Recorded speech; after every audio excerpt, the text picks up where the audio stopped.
I'm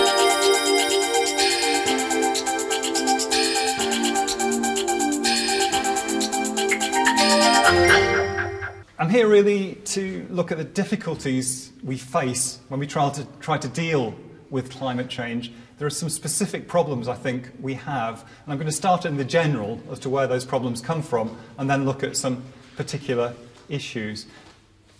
The thing is that when it comes to the environment, it's quite difficult to be logical. It's a topic where we get very excited, we get emotional, and as soon as we start getting emotional about making decisions, logic goes out of the window and the solutions aren't necessarily particularly good ones. And you can see this happening in a little exercise that psychologists use called the ultimatum game. It's a very simple game where people will actually turn down money, no strings attached, but won't accept being given money. And it works like this. You have two people, and I offer these two people a sum of money, say £10. And the first person's role is to decide how that money is going to be split between the two. They can say anything, so they can say it's going to be 50-50, or that person could keep £9, the other one have £1, or they could just give the other person a penny, or whatever. And then the second person just says yes or no. And if they say yes, they get the money in that proportion. If they say no, they get nothing. Now, logically speaking, that second person should say yes for any amount of money, because you're being offered money for free. In practice, unless that first person offers at least 30% to the other person, they will tend to say no. They'll turn it down just to spite the first person for not giving them enough. It's emotion getting in the way of logic, which is fine in a game like that. It helps us understand how people think. But letting emotion getting in the way of logic when we're dealing with something as important as saving the planet is a very different thing. And we have to be careful about that. The second way we get things wrong is we're not naturally equipped to deal with some of the information, some of the types of information we're going to be presented with when we're thinking about the environment and climate change. The problem is humans work with patterns. It's how we understand the world. If we didn't work with patterns, we'd have real problems, because, say, every time I came to a door, I'd have to learn how to open this new door separately. In fact, I have this vague pattern of what a door is, how it works, and so I can usually open it. But the trouble is, we're so dependent on pattern that we see them when they don't exist. And when that happens, we can get in problems. And that happens a lot with green issues. But just to illustrate it in the general sense, just imagine the lottery draw on the day that the balls come out, 1, 2, 3, 4, 5, 6. There'd be an outcry, there'd be questions asked in Parliament, or whatever. People would be worried about it. But the fact is that sequence of numbers has exactly the same probability of coming up as the sequence that won on Saturday. Exactly the same probability, which incidentally is why playing the lottery is a fool's game. You can understand 1, 2, 3, 4, 5, 6 is pretty unlikely, but the number that came up was just as unlikely. And Greenwash itself is the third point, but I'll come back to that in a moment. I just want to tell you one other aspect, really, of this patterns thing that takes it a little bit further towards the green issues, and that's words. Words are very powerful, and some words have associations that are very powerful, and because of that, again, the pattern kicks in, and we start thinking in a particular way. Take the word natural. Natural's a wonderful word. Ask any advertiser, stick natural in, and immediately people think your product's better. It's an instant trigger for sort of thinking things are nice and warm and cuddly and lovely. And it totally misses out on the fact that nature is, in fact, very often anything but cuddly and nice. And the reason some things are artificial, not everything, but some things are artificial, is actually that they're better for us than the natural equivalent. But the word, the associations of the words are so powerful that it has an effect. This is chemically produced sodium chloride. Woo! This is mined salt. And this is organic, in inverted commas, sea salt.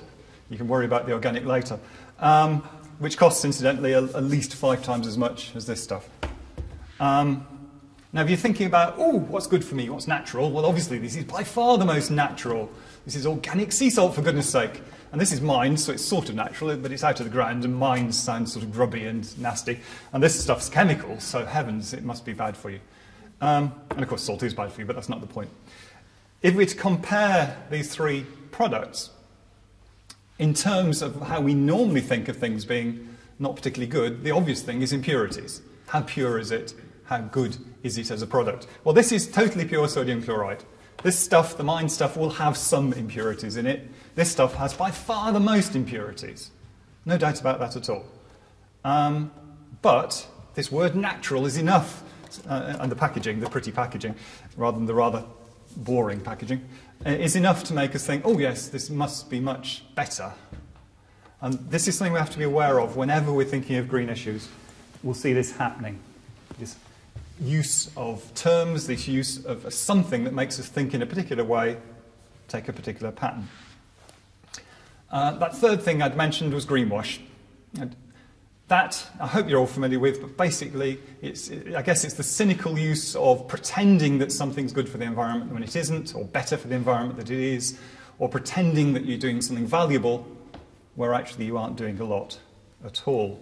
And we'll see all three of these things getting in the way of doing the right things about climate change. Now, I want to start, when we think about the specifics of climate change, with carbon. Carbon, I would suggest to you, has become the new C word. Forget the old one. You want a good swear word these days, carbon is the C word. It's evil stuff, you'd think. Possibly forgetting that carbon is the essential element for life. You can't have life without carbon. What's more, we don't make carbon. There is exactly, pretty much given take the odd meteorite, the same amount of carbon on this planet as there was 4 billion years ago when it first formed. We don't make carbon. It all came out of some exploding stars billions of years ago. It's all been here for the last 4 billion years. But what we do and can do is convert carbon from one form to another, from one compound to another. And of course the one we're all worried about is carbon dioxide. And it's true that this is a greenhouse gas and that contributes to global warming. We can argue later, if you like, about how much it contributes. I think it makes a significant contribution.